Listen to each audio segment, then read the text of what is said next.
everyone, and welcome back. We're diving into something a little different today. Ooh, exciting. It is, right? A lot of you shared this inspiring piece about making 2025 the best year yet. I saw that, yeah. A lot of buzz around that article. Totally. And we're going to do more than just summarize it. We're going deep. I like it, a deep dive. Exactly, a deep dive to help you actually use what this piece is saying to shape your own 2025. Awesome. So get ready, because we're about to pull out some real gems and turn them into actionable steps for you. Love that. Okay, so right off the bat, this piece starts by talking about reflecting on 2024. It's interesting, right?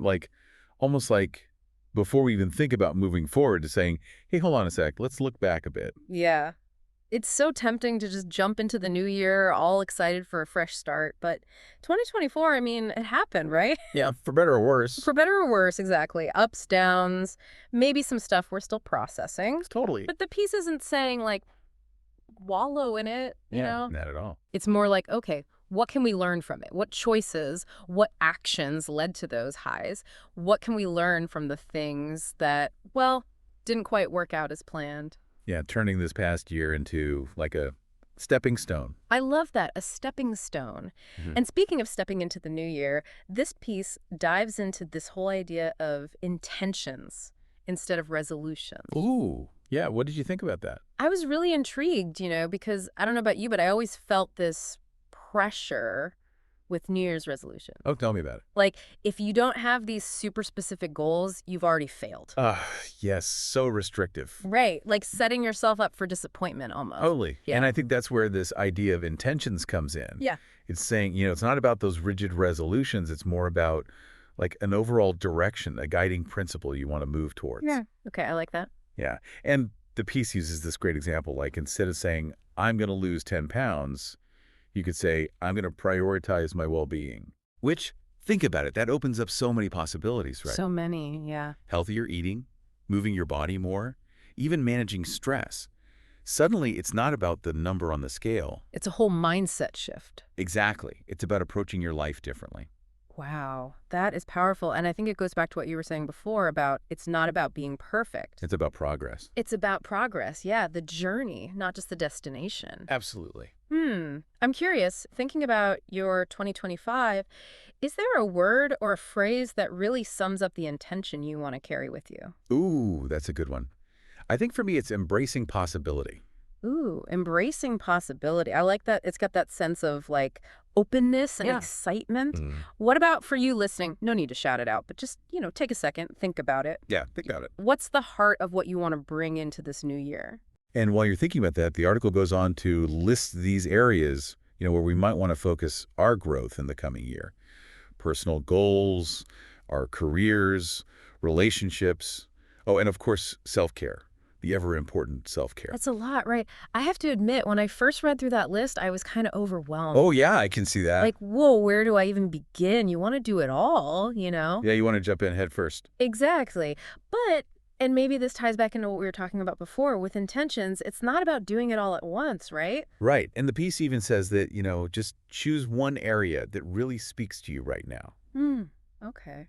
Maybe you've been dreaming of starting that business or finally changing careers, or even just spending more time on a hobby you love. That's a good one. Yeah, and even small steps. The article emphasizes that. Small steps in one area. Can lead to big changes over time. Exactly. It's all about those little steps. Consistently? Consistency is key. It really is. It's funny how the article connects those big goals, to self-care. Yeah, I noticed that too. It's saying, hey, hold up. You can't do it all if you're running on empty. So true. It's like that saying, right? You can't pour from an empty cup. Exactly. You can be super ambitious and motivated, but if you're not taking care of yourself... Mentally, physically, the whole package. The whole package, yeah. You're not going to be able to keep going. It's so easy to forget that, especially when you're fired up about making changes. Oh, for sure. But that's what I appreciate about this piece. It's like a little reminder, hey, self-care isn't selfish. It's essential. It's essential, yeah. And I like how it doesn't say, okay, here's the way to self-care, Right. It's not a one-size-fits-all thing. Not at all. It's like what recharges one person might totally drain someone else. Yeah, totally. It encourages you to find what works for you. What works for you, exactly. It even gives some examples, which I thought was helpful. Oh, yeah, like what? Like some people, it might be being out in nature. Oh, yeah. Love that. For others, curling up with a good book or connecting with loved ones. It's all about those little moments, right? Exactly, the little things we do consistently. It help us recharge, show up as our best selves. Okay, shifting gears a bit. Something that really struck me was how this whole self-care thing connects to the article's message about kindness. Hmm. Interesting. Tell me more about that. It's almost like when we take care of ourselves, we're better able to be kind to others, too. Yeah, I see that. It's like when you're feeling good, you're more likely to spread that good feeling around. Exactly. And again, the piece isn't talking about huge gestures. Right. It's a little The thing. little things, a smile, a listening ear, helping someone out. It's about recognizing we're all connected, Yeah, like our actions have a ripple effect. Exactly, they do. Yeah. Even the small ones.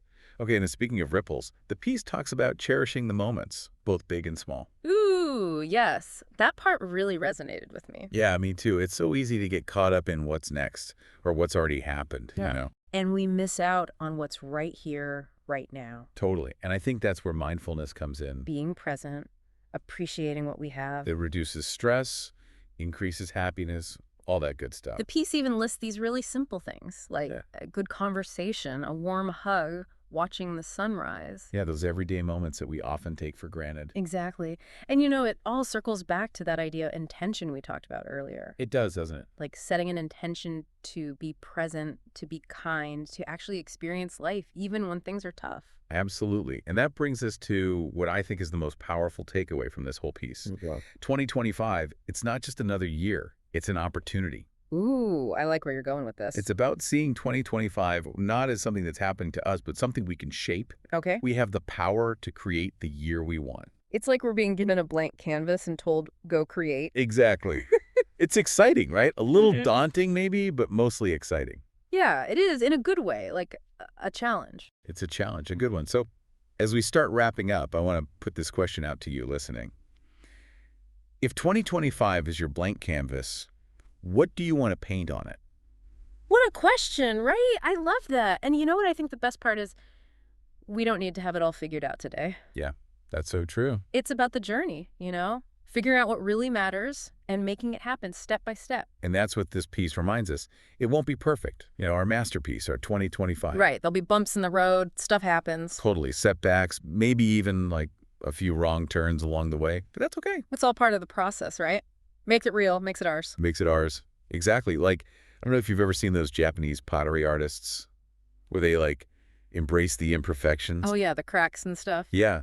It's not a flaw. It's part of the beauty, part of the story. It adds character.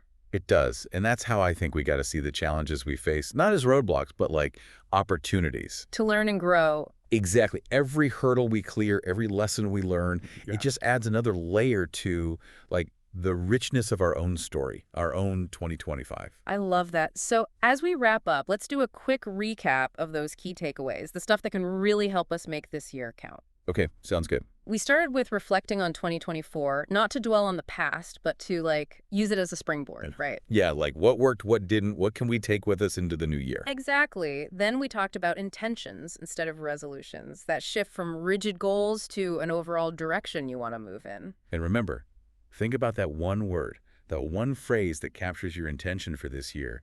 Let that be your guide. Yes. Then we talked about self-care. Got to take care of yourself to take on anything, right? Oh, absolutely. Can't pour from an empty cup. And we touched on kindness, those little things we do that can make a big difference. And maybe most importantly, remember that you have the power to shape your reality, to make 2025 what you want it to be. To create your own masterpiece. To create your own masterpiece, yeah. It's about embracing possibility, enjoying the ride, and building a life that truly reflects what's important to you.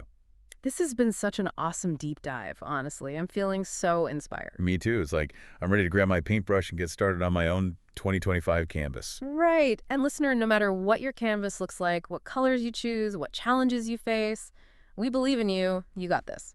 Here's to an amazing year filled with purpose, growth, and joy. Cheers to 2025.